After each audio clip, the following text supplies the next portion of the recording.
Shalom Bapak Ibu, saudara yang dikasihi Tuhan. Apa kabar hari ini? Luar biasa. Luar biasa, puji Tuhan. Pagi hari ini kita mau senangkan hati Tuhan. Bukan dengan kuat dan gagah kita bisa sampai ada hari ini. Tapi oleh karena pertolongan dan kasih Tuhan. Mari bersama-sama kita satukan hati di dalam doa. Bapa, dengan penuh ucapan syukur, kami bawa korban syukur kami dan kami persembahkan dalam hadirat-Mu. Ketika kami mengangkat tangan dan hati kami mengangkat pujian hanya bagi-Mu ya Tuhan. Kami percaya lawatan-Mu turun atas kami. Yang sakit Engkau sembuhkan, yang mengalami kesesakan Engkau berikan kelegaan.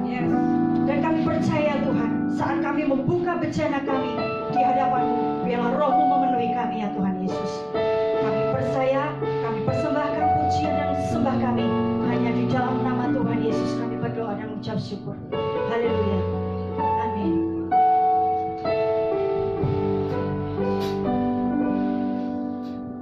Mari bawa pujian kita di hadapan Tuhan. Inilah rinduku kepadamu,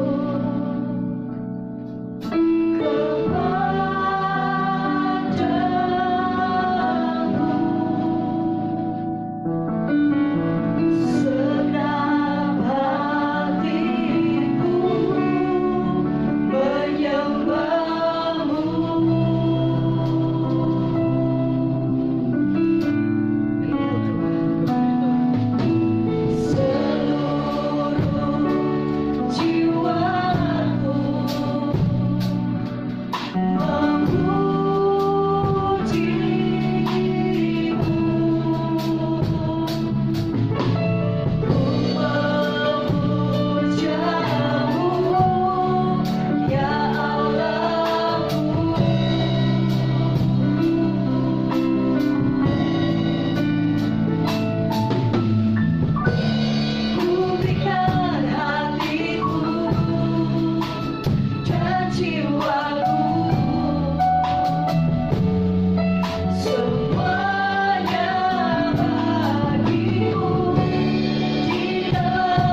Nyatakan jalanmu, ku berikan hatiku, Yesus, dan jiwaku, Yesus, semuanya bagimu di dalam hidupku, di setiap waktu.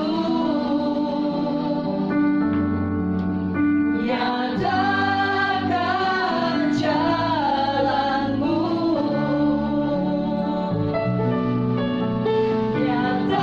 nyatakan jalanmu dalam hidup kami Tuhan. Nyatakan jalanmu,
sehingga kami takut.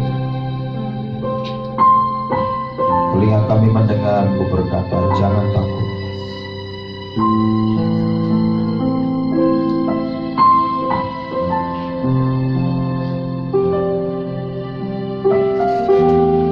Bawa kami untuk melihat bahwa Engkau bersama dengan kami.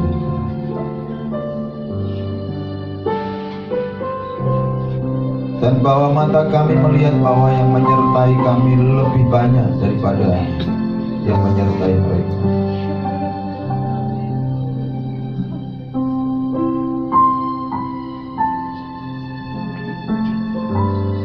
Irabataku eletikia alamasya. Ini mitikura alamasya katamasya. Inamu lehenisya alamasya.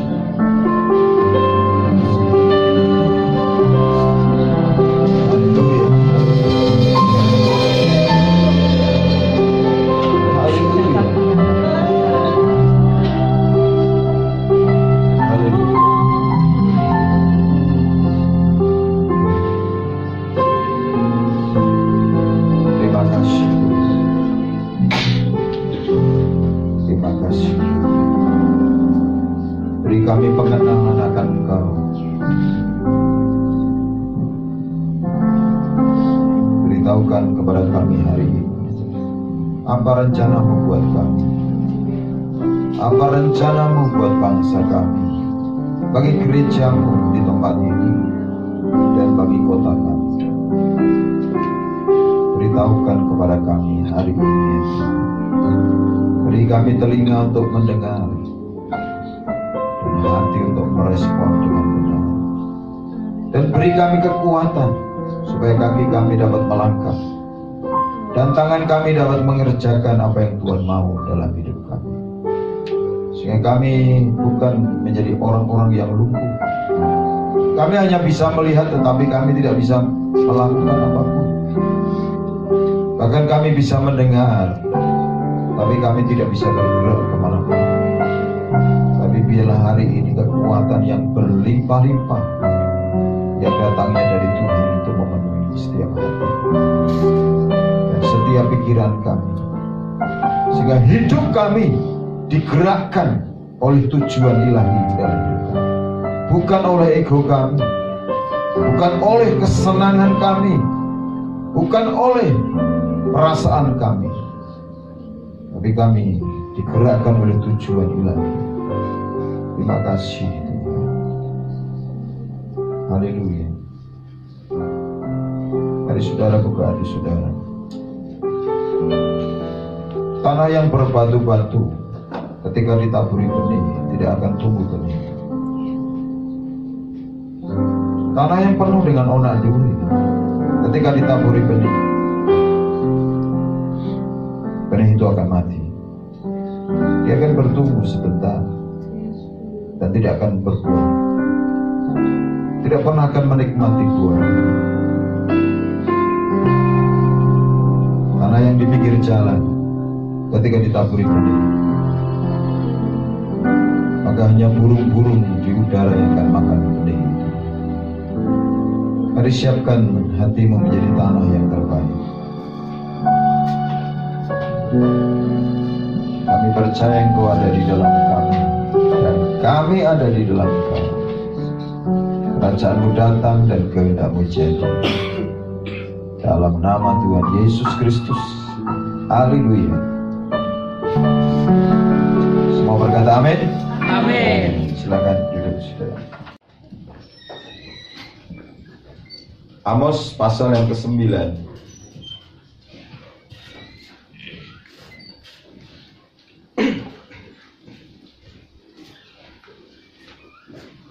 Jadi topik hari ini adalah Pondok Daud. Jadi saudara yang belum ikut song mungkin kurang paham.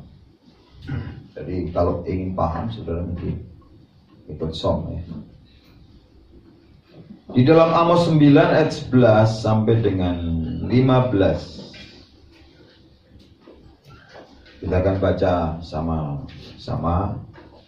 Ya, saya ayat 11, saudara 12, sudah nanti sampai ke 15.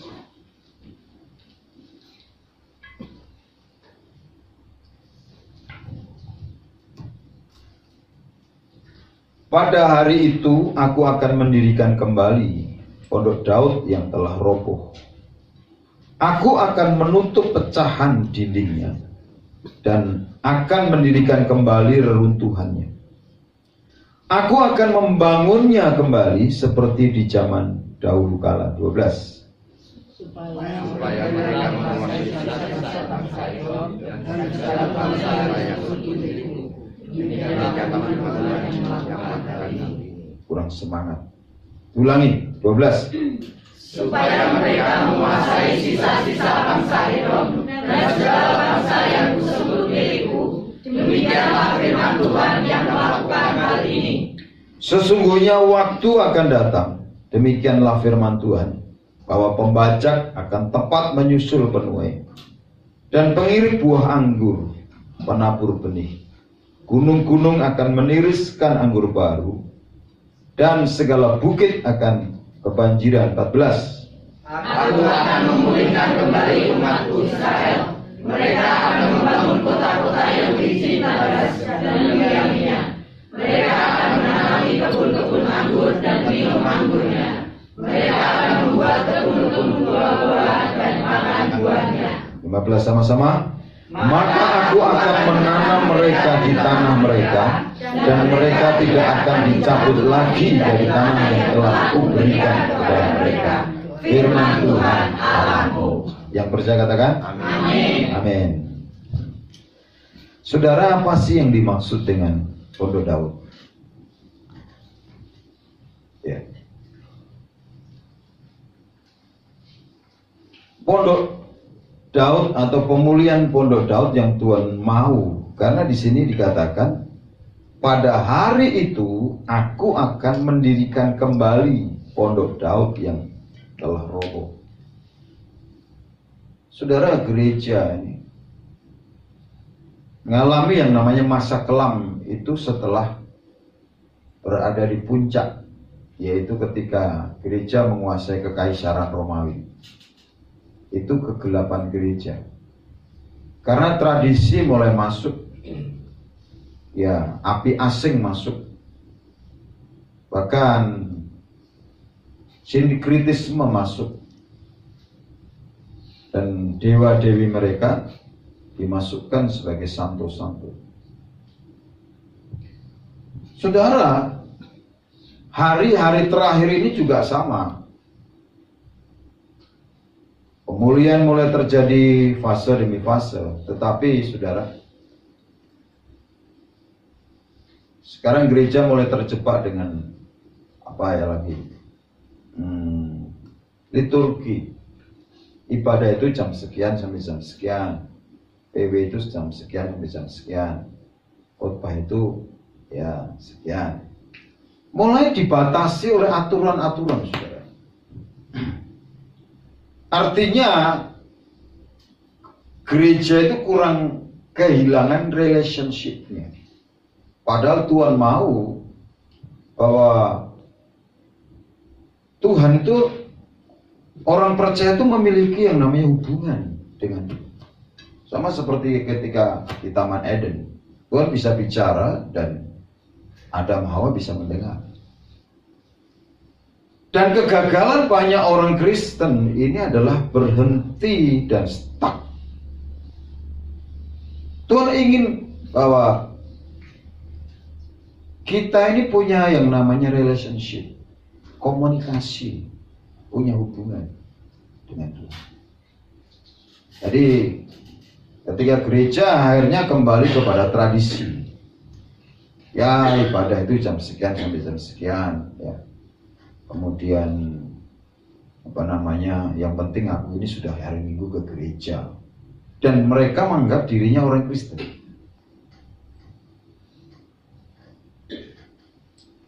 Dan dikatakan ini pondok Daud yang telah roboh. Padahal di dalam pondok Daud ini, saudara, ini 24 jam siang dan malam orang memuji dan menyembah Tuhan. Ini yang digambarkan dengan pelita, apinya tetap menyala. Dan Tuhan mau, saudara, orang percaya itu 24 jam itu on fire, punya relationship dengan Tuhan. Ada worship, ada pujian penyembahan yang dilakukan, ada doa. Karena makanya Tuhan Yesus berkata apa? Berdoalah, ya kan? Dan berjaga-jagalah. Di dalam 1 Tesalonika juga Rasul Paulus mengingat, berdoalah senantiasa. Jadi orang tidak bisa berdoa 24 jam terus menerus. Orang berpikir begitu. Oh bisa, saudara.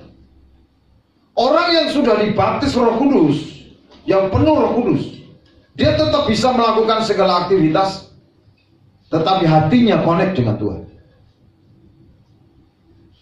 Tetapi apinya tetap menyala dengan Tuhan. Tetapi telinganya tetap mendengar suara Tuhan. Tetapi matanya tetap bisa mengerti apa yang sedang Tuhan kerjakan hari ini. Pemulihan Pondok Daud yang telah roboh, ini berbicara tentang orang percaya yang kehilangan relationship. Ini bicara tentang gereja, tentang saudara dan saya yang kehilangan komunikasi dengan Tuhan, yang kehilangan passionnya dengan Tuhan, yang kehilangan kasihnya dengan Tuhan. Dan saya bersyukur saudara membuat pilihan hari ini ibadah. Ibadah ini adalah bertemunya antara gereja-gereja orang percaya yang berkumpul, ya. Tetapi saya kan sudah jelasin tentang gereja, bicara tentang pribadi.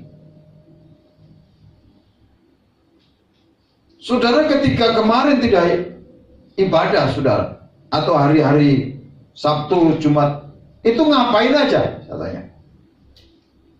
Oh saya kerja Pak. Memangnya kalau kerja nggak bisa komunikasi dengan Tuhan?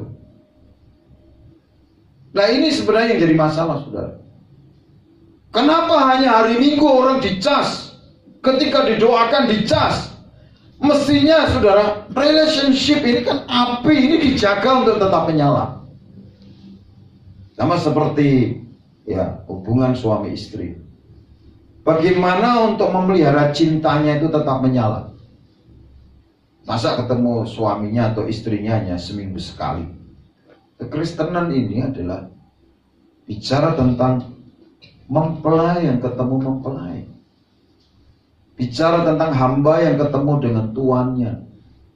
Bicara tentang murid yang ketemu dengan gurunya. Bicara tentang anak yang ketemu bapaknya, saudara. Menjaga tentang komunikasi. Yang dimaksud tentang pemulihan Pondok Daud ini, yang pertama, Tuhan mau memulihkan orang percaya itu menjadi penyembah yang benar, menjadi worshiper, bukan pemimpin pujian, tapi penyembah. Ada patronnya, saudara, karena kan di dalam Yohanes pasal berapa? 4. Tuhan mengajarkan kepada perempuan Samaria yang berkata akan tiba waktunya bahwa penyembah-penyembah yang benar dia akan menyembah Bapa dalam roh dan kebenaran.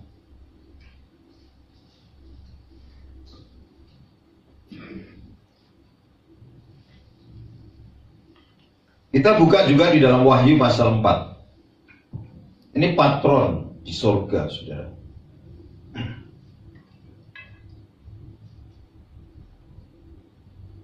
Wahyu pasal 4 ayat 8 sampai dengan 11. Dan keempat makhluk itu masing-masing bersayap 6. Sekelilingnya dan di sebelah dalamnya penuh dengan mata. dan dengan tidak berhenti-hentinya mereka berseru siang dan malam, Kudus, kudus, kuduslah Tuhan Allah yang Maha Kuasa, yang sudah ada dan yang akan datang. Perhatikan ayat yang ke-9. Dan setiap kali makhluk itu mempersembahkan puji-pujian. Jadi saudara ini kan hari ini dihalangi oleh masker saudara, sehingga tidak bisa mempersembahkan puji-pujian dengan segenap kekuatan. Jangan jadi alasan dengan masker saudara tidak bisa menyanyi dengan segenap kekuatan. Saudara harus dengan segenap kekuatan, sekalipun menggunakan masker. Mempersembahkan, jadi puji-pujian itu dipersembahkan. Ini patron surganya seperti itu. Jadi kalau waktu puji-pujian, saudara, ini kita ini sebenarnya mempersembahkan, ya. Jangan kayak orang-orang Kristen kafir ngomong, nantilah masuk kalau sudah firman.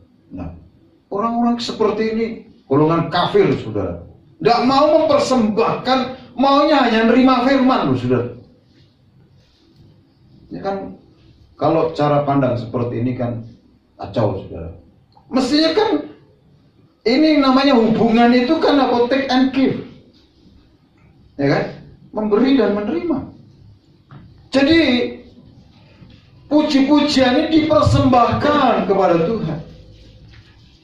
Jadi jangan, wah nanti aja kalau datang itu udah usah tergesa-gesa, ini kan masih puji-pujian. Ini orang-orang yang tidak mau. Saudara berarti apa? Tidak sedang melakukan hukum, ya. Karena ibadah itu kan mempersembahkan kepada Tuhan dan menerima sesuatu dari Tuhan. Mempersembahkan puji-pujian dan hormat. Ibadah itu harus punya rasa hormat kepada Tuhan. Ekspresi cara saudara menghormati gimana? Kalau sudah hehehe, saya yakin itu saudara tidak menghormati hadirat Tuhan. Sikap ini dilihat, saudara. Hormat. Dan ucapan syukur kepada Dia. Membawa ucapan syukur. Bisa dengan bahasa akal budi saudara, bisa dengan bahasa mazmur, ya.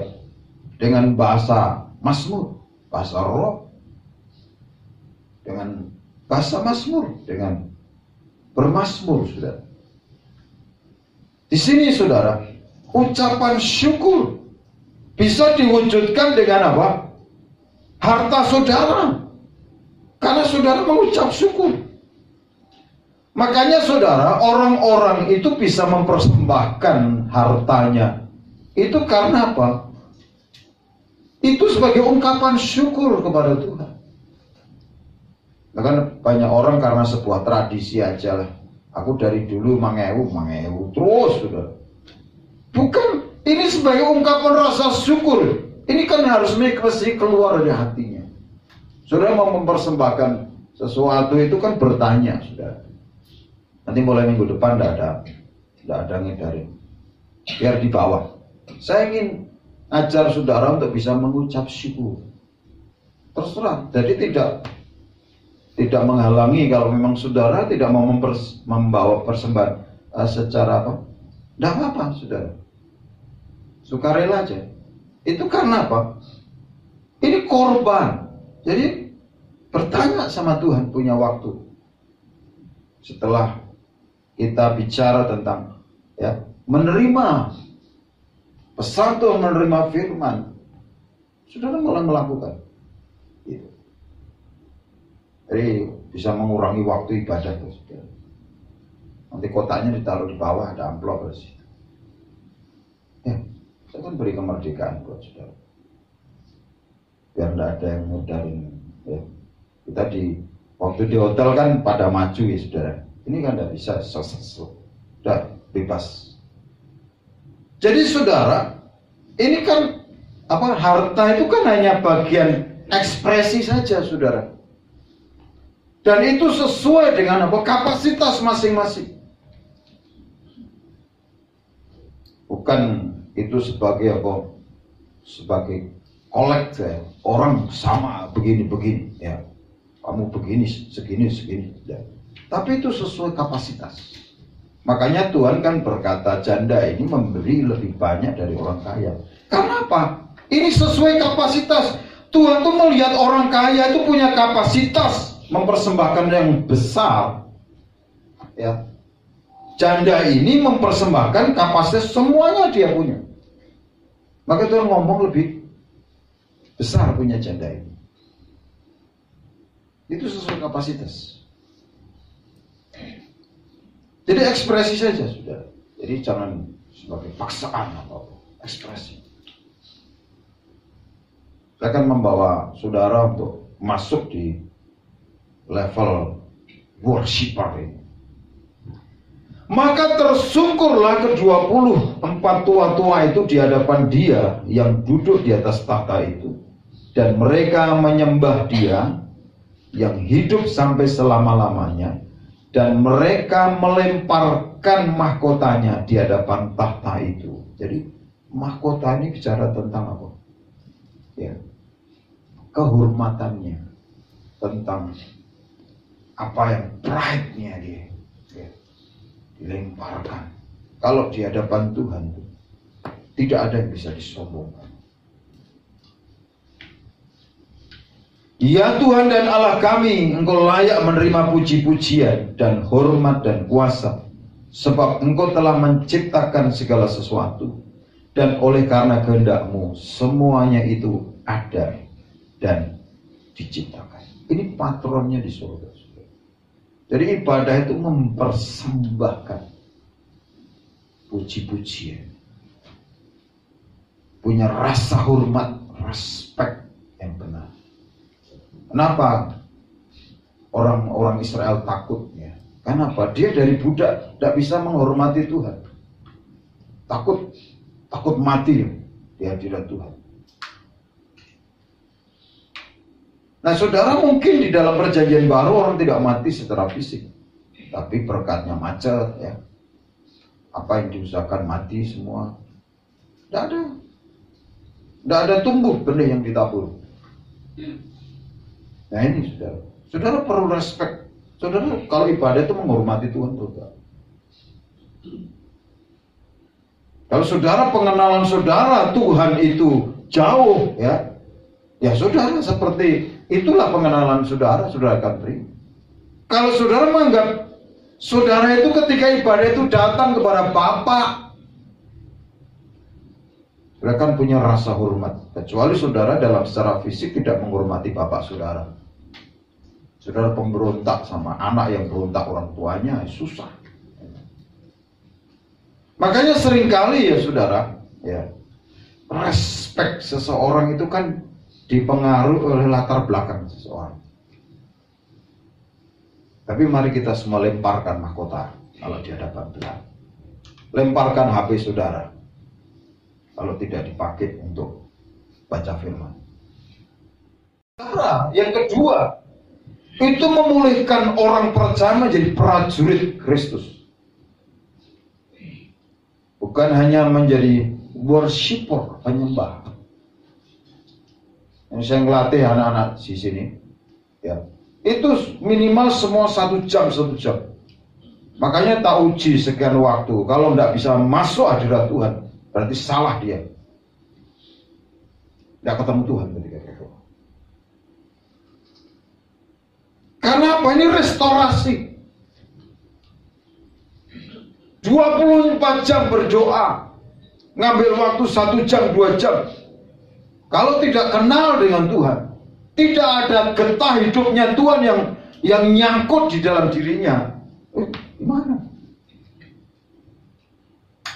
Berarti tidak pernah ibadah. Jadi hanya ya ngikuti aja, agamawi saja. Yang kedua, memulihkan orang percaya menjadi prajurit, saudara. Jadi prajurit ini kan masuk di dalam apa? Peperangan rohani. Jangan saudara itu belum prajurit masuk peperangan, saudara digagahi kayak anak-anak sekewa. Ikutlah menderita, ya, 2 Timotius 2:3. Ikutlah menderita sebagai seorang prajurit yang baik dari Kristus Yesus. Seorang prajurit yang sedang berjuang tidak memusingkan dirinya dengan soal-soal penghidupannya, supaya dengan demikian ia berkenan kepada komandannya.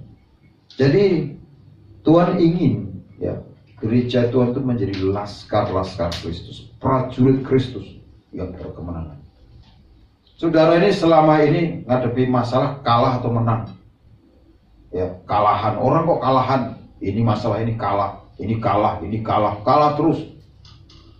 Prajurit ini saudara, makanya kalau nggak melatih diri akan kalah terus. Melatih, ya, prajurit, apalagi kok pasukan khusus. Ini pasukan khususnya Kristus. Melatih bukan hanya fisiknya, saudara. Telinganya dilatih kepekaannya, matanya dilatih ketajamannya. Bisa nggak mendengar suara komandannya? Ini prajurit, saudara. Prajurit dipanggil komandannya, tolah-toleh, keluar. Saudara lihat, dengar berita, saudara. Ada Kapolsek langsung dipecat, ya. Kapolres geser. Kenapa? Kapolri sedang bicara ngantuk, saudara. Tidak punya rasa hormat, respect. Lo kan ada orang udah di gereja di khotbah ngantuk, saudara. Wah, Pak, saya ini di rumah karena ngerjakan pekerjaan istri jadi ngantuk. Nah itu saudara, respect sekali prajurit. Kita lihat satu contoh nih, Elisa. Ini sudah jadi prajurit, saudara. 2 Raja-Raja 6 ayat 15.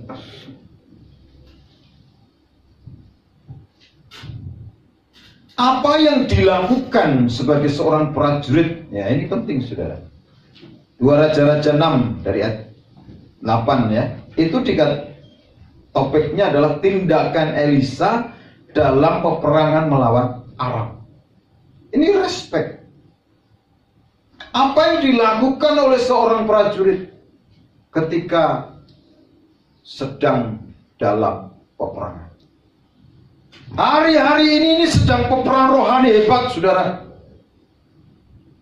Kalau saudara bisa tidurnya 24 jam itu, saya maafkan saudara karena saudara belum di level prajurit. Ini peperangan rohani yang hebat. Ini pandemi itu tidak akan berhenti sampai sebulan 2 bulan. Ini bisa pemulihan sampai setahun, 2 tahun, 3 tahun ke depan.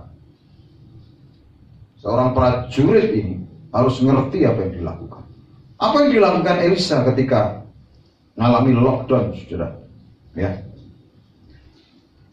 Ini peperangan Aram dengan melawan Israel. Ayat 8 dikatakan raja negeri Aram sedang berperang melawan Israel. Ia berunding dengan pegawai-pegawainya, lalu katanya ke tempat ini dan itu, dan haruslah kamu turun menghadap. Tetapi abdi Allah menyuruh orang kepada Raja Israel mengatakan, awas, jangan lewat dari tempat itu, sebab orang Aram sudah turun menghadap ke sana. Saudara, Elisa ini bukan hanya memikirkan perutnya sendiri, saudara. Dalam peperangan bukan takut, tetapi dia memikirkan bangsanya. Makanya saudara, kenapa Tuhan memulihkan murid-muridnya? Karena di Kisah Rasul 1 itu, kenapa? Mereka memikirkan pemulihan bangsa, pemulihan Israel. Kamu nggak perlu tahu waktu, tapi kamu akan punya kuasa kalau Roh Kudus turun atas kamu.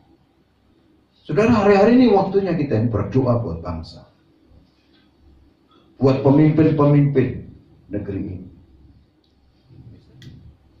Jadi saudara, Elisa ini menjadi penasehat buat Raja Israel. Dan kita lihat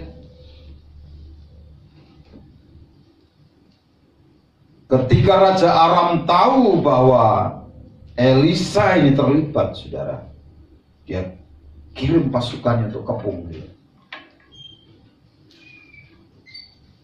Di ayat yang ke-12 dikatakan, tetapi berkatalah salah seorang pegawainya, tidak tuanku raja, melainkan Elisa, nabi yang di Israel. Dialah yang memberitahukan kepada raja Israel tentang perkataan yang diucapkan oleh tuanku di kamar tidurmu. Berkatalah raja, pergilah melihat di mana dia supaya aku menangkap dia. Lalu diberitahukanlah kepadanya, dia ada di Dotan. Saudara yang dikasih Tuhan, ketika kita ini berada di pihak Tuhan, saudara, iblis itu nggak suka. Dia akan mengirimkan pasukannya. Kalau saudara sungguh-sungguh berada di pihak Tuhan, iblis akan mengirimkan memblokade saudara. Mungkin di usaha, di pekerjaan. Mungkin saudara ada kelemahan hubungan suami istri, dia masuk di sini. Makanya peperangan rohani ini kan terus menerus. Kita harus waspada, ya, berdoa dan berjaga-jaga. Ini saudara. Makanya di sini dikatakan apa yang dilakukan oleh Elisa. Ini penting saudara, ya. Karena mereka ini dikepung saudara. Di ayat 14 itu, maka dikirimnyalah ke sana kuda serta kereta dan tentara yang besar. Sampailah mereka pada waktu malam lalu mengepung kota itu. Jadi dikepung. Saya pernah alami nanti beberapa kepung. Wah, kepung masalah. Wah, saudara. Kalau terbiasa udah ngerti, ya ini di sini. Makanya saudara, kalau saudara sedang mengalami masalah, saudara perlu cek ini, apa sih yang sedang terjadi. Saudara dengar firman, ya, setelah itu ada masalah, ini sedang diuji. Jadi saudara, mari kita berdoa dan berjaga-jagalah supaya setiap waktu, setiap saat ketika ujian datang, kita ini langsung wah ini langsung kita ini memetakan sesuatu. Jangan pegang kepala terus langsung pakai handuk, saudara. Di sini kita melihat seorang Elisa, dia prajurit. Dia tahu ini, saudara, apa yang dilakukan dan apa yang dilihat. Ketika pelayan abdi Allah bangun pagi-pagi dan pergi keluar, maka tampaklah suatu tentara dengan kuda dan kereta ada di sekeliling kota itu. Lalu berkatalah bujangnya itu kepada, celakalah tuanku, apakah yang akan kita perbuat? Nah ini saudara, orang yang tidak melihat, ya. Ini kan bukan prajurit, ini GHC, ini hanya bujang. Makanya bedanya prajurit dengan kacung itu di sini, saudara. Bujangnya. Jadi ketika ada masalah lari, saudara, takut. Paling mudah orang itu ketika ada masalah, keputusannya takut, gentar, khawatir, kecewa, sakit hati. Ini keputusan yang paling gampang, saudara. Seorang prajurit ini kan berjaga-jaga dan berdoa. Ini Elisa berjaga-jaga sehingga dia berkata, jangan takut, sebab lebih banyak yang menyertai kita daripada yang menyertai mereka. Jangan takut. Nah, kalau Elisa sendiri takut, bagaimana bisa nguatin orang lain? Maka saudara mesti di level ini. Tapi kalau saudara belum di level worshiper, saudara matangkan dulu di situ.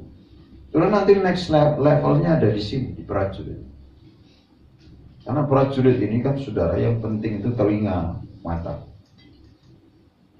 Kalau telinga saudara ini tidak dilatih dengan baik untuk mendengar suara Tuhan, wah, saudara bukan hanya menang perang, saudara bukan menang perang tetapi mengalami kekalahan. Karena apa? Berita yang akan saudara terima itu dikacaukan. Bahkan saudara akan jadi pengacau. Karena dengarnya tidak utuh, tidak komplit. Seorang prajurit itu harus mendengar jelas dari komandannya. Begini. Gitu. Ya saya juga uji saudara ketika saya menyampaikan sesuatu. Ini doa terus sampai kapan Pak? 31 Maret. Saya ngomong 31 Mei. Saya ngomong itu ya sembahyang saudara. Ternyata sudah dikenal. Zaman kudus tiap terus. Saya belajar mendengar. Apa yang harus saya lakukan? Seperti kondisi yang seperti sekarang ini. Bagaimana menyemangati gereja-gereja, teman-teman hamba Tuhan di daerah, di kota-kota. Apa perlu saya harus mengunjungi itu? Ya. Karena di Jawa Tengah ini kan pelangi, saudara. Ada yang zona merah, ada zona kuning, ada zona hijau. Ya pelangi. Bukan merah semua, saudara ya. Dan yang dilakukan Elisa ini berdoa. Makanya belajar, saudara. Berdoa. Lalu berdoalah Elisa, ya Tuhan, bukalah kiranya matanya supaya ia melihat. Makanya orang ini sebenarnya penghalangnya di mata. Makin lama mata ini semakin gak jelas, gak lihat.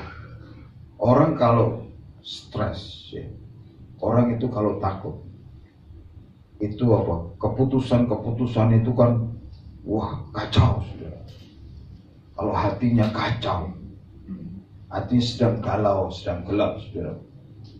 Apapun yang keputusan itu kacau, saudara.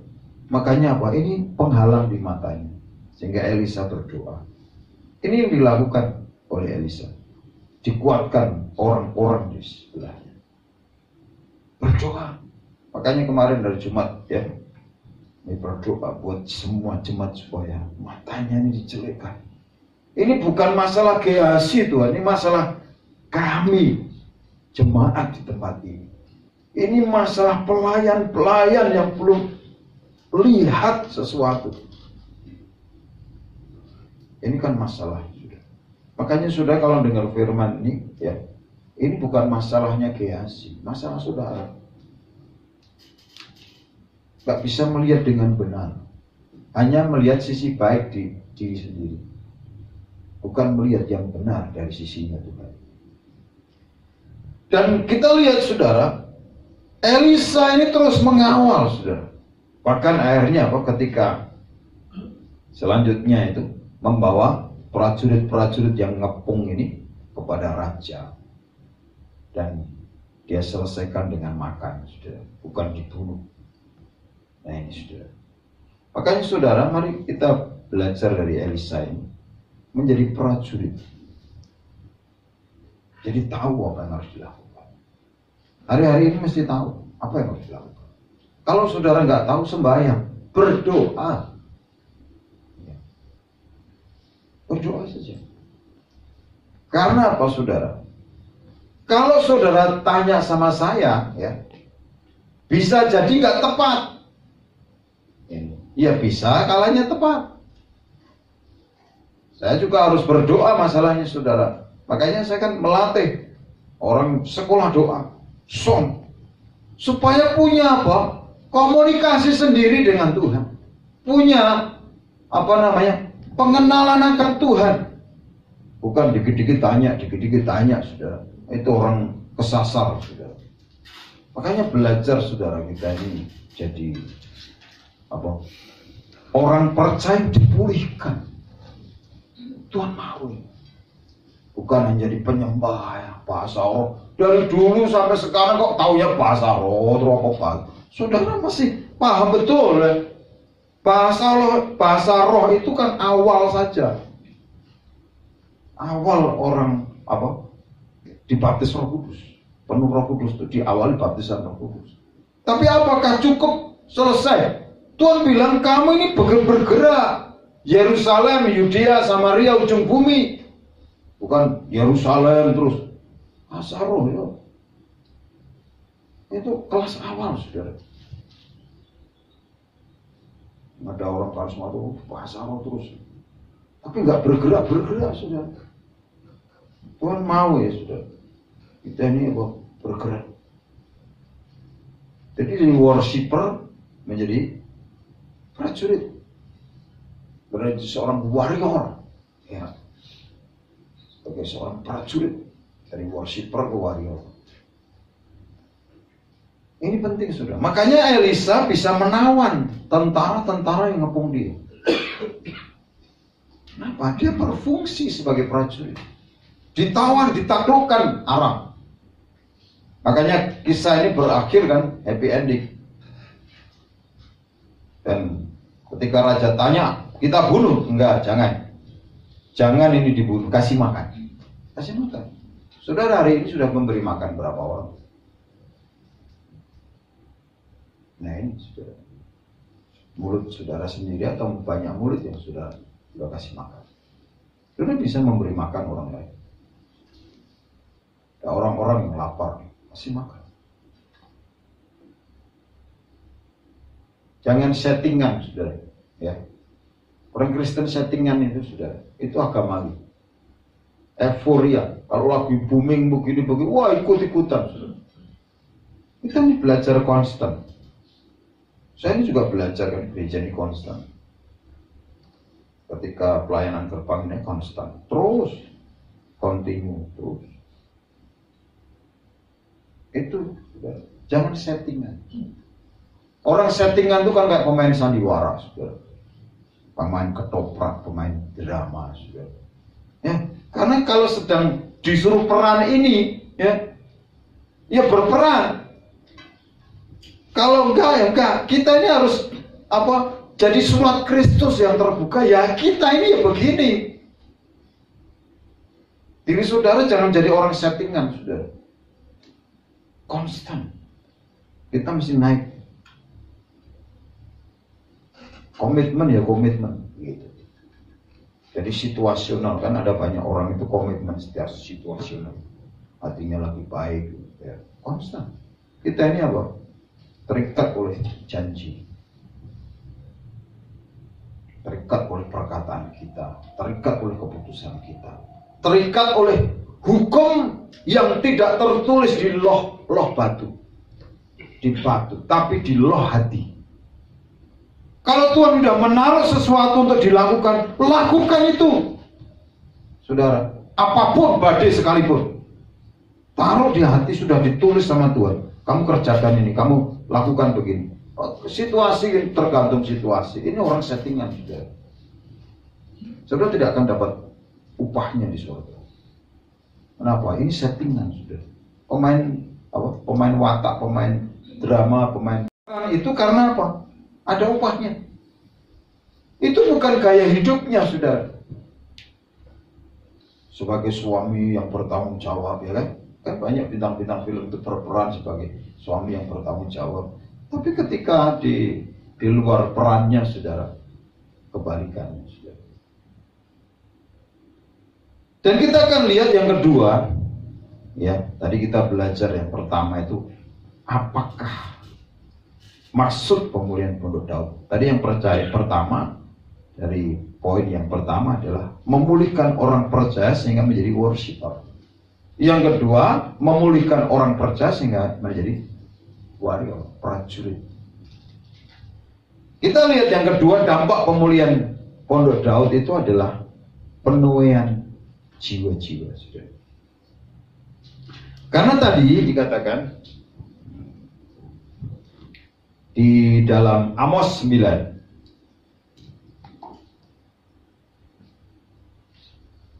Amos pasal 9 ayat yang ke-12. Supaya apa, saudara? Mereka menguasai sisa-sisa bangsa Edom. Jadi bangsa Edom itu adalah dari Edom, dari keturunan Esau yang kawin dengan Ismail, ya, yang sekarang adalah orang-orang Median. Dan segala bangsa yang kusebut milikku, demikianlah firman Tuhan yang melakukan ini. Jadi kalau di dalam Kisah Rasul, kenapa terjadi penuaian, saudara? Ini disampaikan apa? Kisah Rasul pasal 15. Dikutip oleh Rasul oleh Rasul Petrus. Dari ayat 14 ya. Simon telah menceritakan bahwa sejak semula Allah menunjukkan rahmat-Nya. Oh, ini Yakobus yang bicara. Kepada bangsa-bangsa lain, yaitu dengan memilih suatu umat dari antara mereka bagi namanya.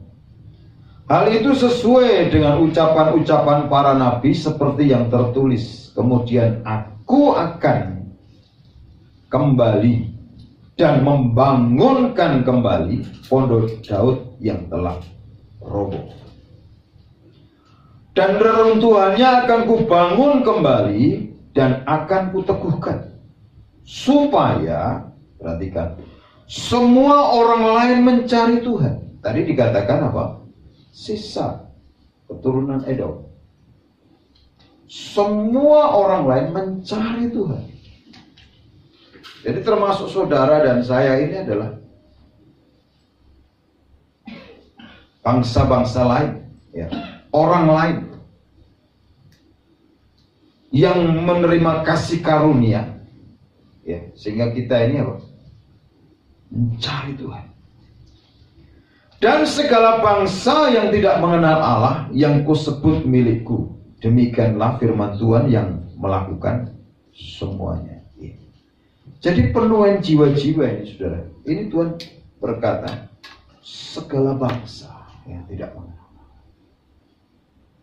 Jadi saudara jangan membatasi, mengkapling. Jadi mari kita kerjakan bagian kita dulu sebagai worshiper, sebagai prajurit. Ini Tuhan akan memakai saudara, memakai saudara untuk memenangkan jiwa-jiwa. Dampaknya ini saudara, dampaknya pujian penyembah. Jangan membatasi diri. Aku ini gak bisa apa-apa, ya sudah. Kalau saudara bisa gak bisa apa-apa, saudara nanti akan ketemu waktunya gak bisa apa-apa, saudara. Benar saudara. Aku sudah gak bisa apa, ya sudah. Jangan saudara menghakimi diri sendiri. Jangan membatasi rencana Tuhan dalam hidup saudara. Jangan jadi melawan kehendak Tuhan. Ini saudara, ini firman Tuhan itu ya dan amin. Jangan saudara itu jadi penghalangnya. Karena Tuhan mau supaya semua orang lain mencari Tuhan. Sisa-sisa bangsa Edom itu ketemu Tuhan. Dan segala bangsa yang tidak mengenal Allah. Ini semua bangsa. Saudara jangan jadi penghalang. Kasih tahu sebelahnya kiri kanan. Jangan jadi penghalang orang lain ketemu Tuhan. Nah. Saudara seringkali membatasi. Bahwa dia dikasih traktat, dikunjungi, didoakan. Wah, itu saudara sudah membatasi diri. Saudara jadi penghalangnya Tuhan. Rencana Tuhan harus digenapi. Mari kita bekerja sama dengan Tuhan. Saudara dipanggil Tuhan itu untuk apa? Mengulurkan tangan buat orang lain. Menolong mereka yang belum kenal Tuhan, dibawa kenal.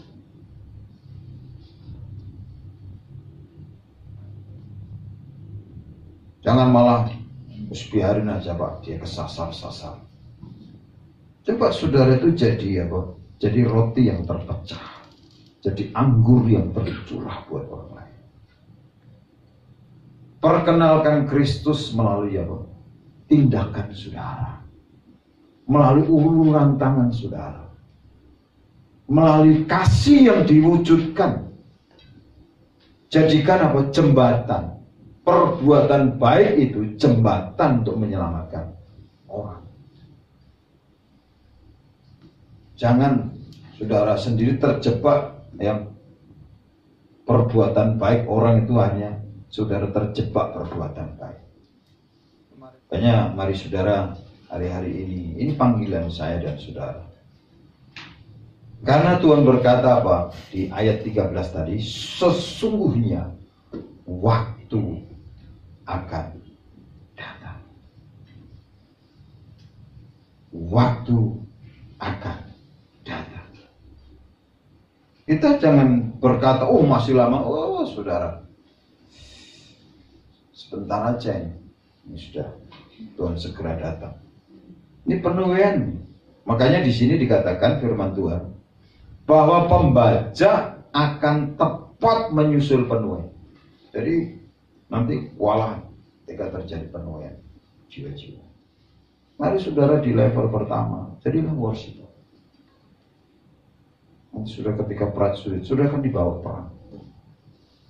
Tuhan akan utus kemana. Tapi kalau di level worshiper saudara belum lulus, sudah akan kehilangan kesempatan jadi prajurit. Mari kita bangkit berdiri saudara. Ini waktunya Tuhan akan memulihkan saudara menjadi pondok Daud. Pondok Daud. Memulihkan hubungan saudara dengan Tuhan. Memulihkan hati saudara kepada Tuhan. Tuhan ingin saudara kembali pulang ke rumahnya. Yaitu hatinya Tuhan.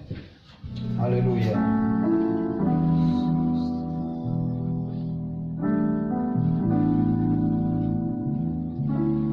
Kalau ku hidup bagimu, hatiku tetap menyembahmu.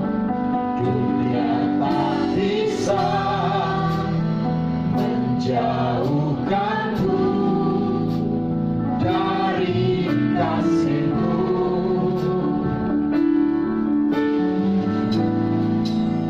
Selama ku hidup bagimu, mataku tetap memandangmu. Dunia tak bisa menjauhkanku dari kasih-Mu.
Tuhan punya tujuan dalam hidup saudara.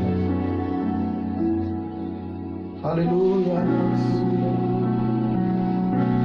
Iralah masyadana masuk.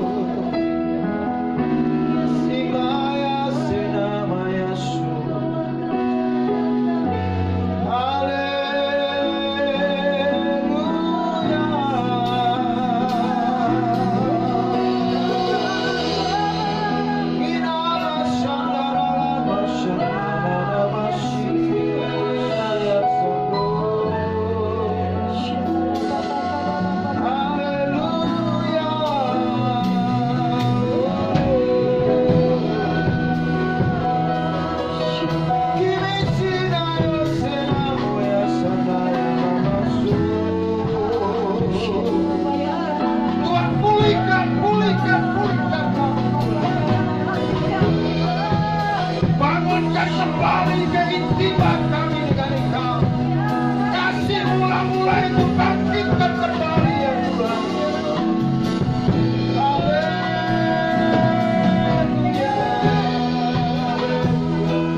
hati saudara yang terluka,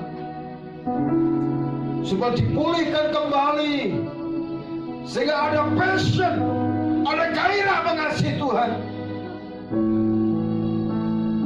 Mungkin saudara sudah kehilangan visi, kehilangan tujuan Tuhan dalam hidup saudara. Saudara kehilangan mandat ilahi. Bahkan saudara sudah kehilangan otoritas dalam hidup saudara. Tuhan mau pulihkan saudara.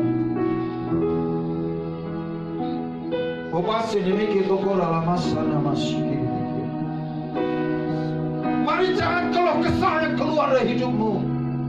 Tuhan mau ada worshiper. Ada penyembah yang benar, yang menyembah Bapa dalam roh dan kebenaran, mempersembahkan pujian mazmur kepada Tuhan, ucapan syukur bukan keluh kesah, ucapan syukur bukan sungut-sungut. Haleluya, haleluya. Mari pagi hari ini putuskan untuk menjadi penyembah yang benar, supaya saudara dibawa Tuhan lebih lagi jadi prajurit-prajuritnya Kristus. Mari yang mau menjadi penyembah yang benar, angkat tanganmu di hadapan Tuhan. Boleh sembah Tuhan. Haleluya, haleluya.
Anak yang hilang lagi. Terima kasih Tuhan. Masih demikian utakaya lama sikir. Seperti anak yang hilang ketika dia kembali.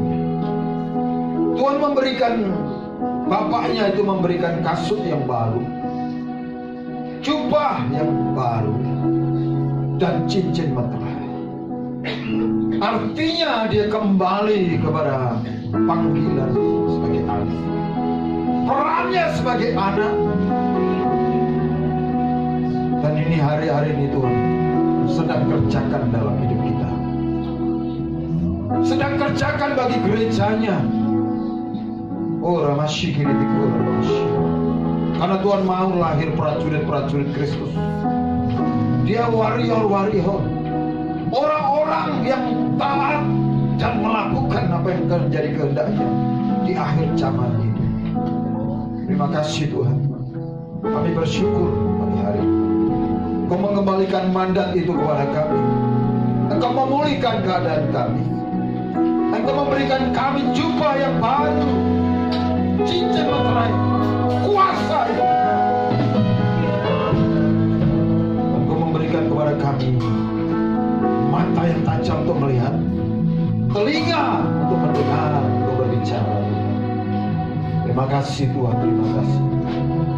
Kami kenakan selengkap senjata Allah dan terus berdiri tegak, berikat pinggang kebenaran, berbaju sirah keadilan, berkasutkan kerelaan untuk memberitakan Injil dan sejahtera. Dan dalam segala keadaan kami mempergunakan perisai iman. Sekarang kami terima ketopong keselamatan dan pedang roh, yaitu firman-Mu ini. Dan apa yang Kau sampaikan hari ini itu menjadi ketopong keselamatan kami dan pedang roh, sehingga kami tidak akan mengalami kekalahan-kekalahan kembali.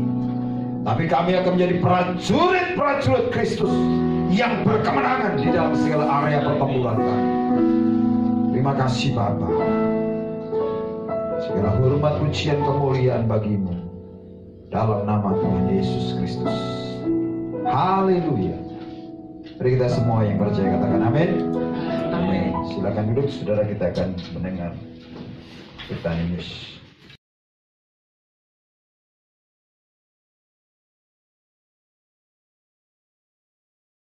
Buat firman-Mu, dan kami percayakan firman-Mu dengan harta kami, dan ini tanda kasih kami kepadamu. Kami berikan yang terbaik dengan sukacita di dalam nama Tuhan Yesus Kristus. Mari yang mau memberi yang terbaik untuk Tuhan sama-sama katakan amin. Haleluya.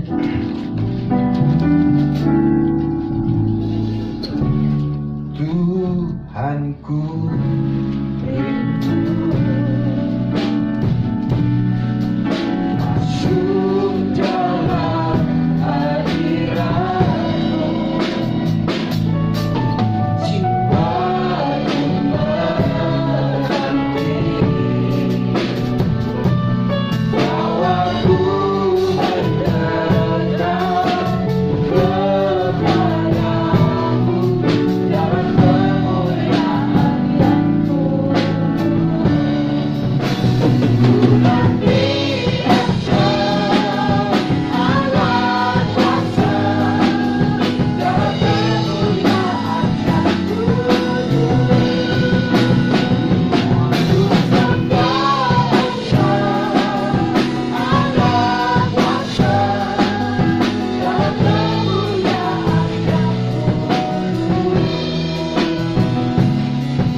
segala pujian, hormat, kemuliaan hanya bagimu.